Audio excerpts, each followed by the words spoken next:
Ugh, now I've got dog slobber all over my face. So how do I give him this bone? I guess I right-click? Yep. What exactly did that change, if anything? Now he's just kind of... No, nothing happened. Is he different from a normal wolf now, or what's the deal with that? Let's see. Compared to this wolf, does he even look any different? No, not really. Well, oh well. I guess we'll just have to try that one later. Maybe somebody in the comments below can let me know if I did something wrong. Do I need to, give him more than one bone, maybe? I'm not sure. But that's the only one I have right now anyway, so it doesn't really matter either way. But anyway, I was actually thinking about this today, too. The kind of differences I've been experiencing now that I'm attending a university. I'm at my first year of college right now, and I'm just sort of picking up on the little nuances between high school and university, and I don't know, just some of it's really interesting to me. In particular, the way that the teachers are at universities is kind of interesting. The relationship between university professors and students is so radically different from high school teachers. You know, in high school, you kind of more or less get coddled, and everything is more or less provided to you, and it's not so much a learning experience as it is a lesson in how to follow directions. Because, I mean, when you really break it down, all you're doing in high school is following instructions. Not a lot of the classwork actually involves real studying or, I guess, active involvement and engagement in the material. You know, you can kind of just go through the motions in high school and get by without too much trouble. And I hear a zombie around here, so I'm going to keep my eyes out for a cave, I guess. Because it would be nifty to do a little bit of cave dwelling. Done that in a while and actually done anything, productive with my cave dwelling. It seems like every time I play this game now, whenever I go into a cave, I end up dead or I just don't find anything. Off screen, when I was building up my house and everything like that, I noticed that I was having a really hard time gathering resources for some reason, and I don't know if that's because on these snowy biomes it's harder to find certain resources. But I mean, just like gathering coal and stuff like that, it seemed like it was taking way longer than it normally does. Although I will say one good thing about snowy biomes, it is really fun to run around on the ice like this. I really enjoy that. Something about, I don't know, just the change of environment from my last LP was, it's pretty cool. I'm glad that Minecraft kind of has that diversity in its locations.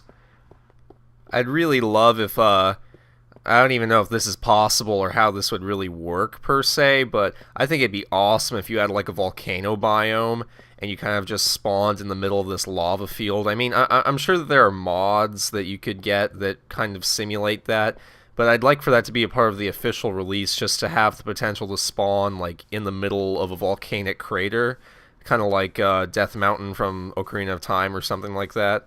I don't know.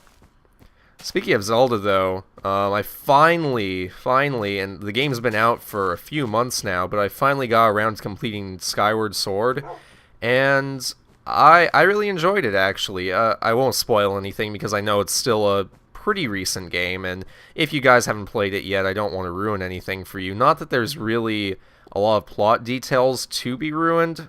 Zelda games aren't exactly, well, I mean, they're plot-heavy, but they're also really cliché. It's not like there might be all these twists and turns that surprise you.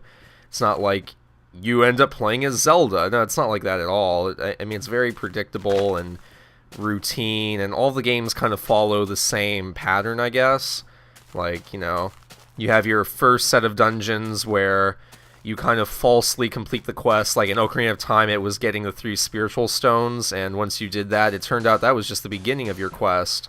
And in, what was it, Twilight Princess, it was getting the fused shadows, and then it turns out that wasn't the end of your quest either, because even that wasn't good enough.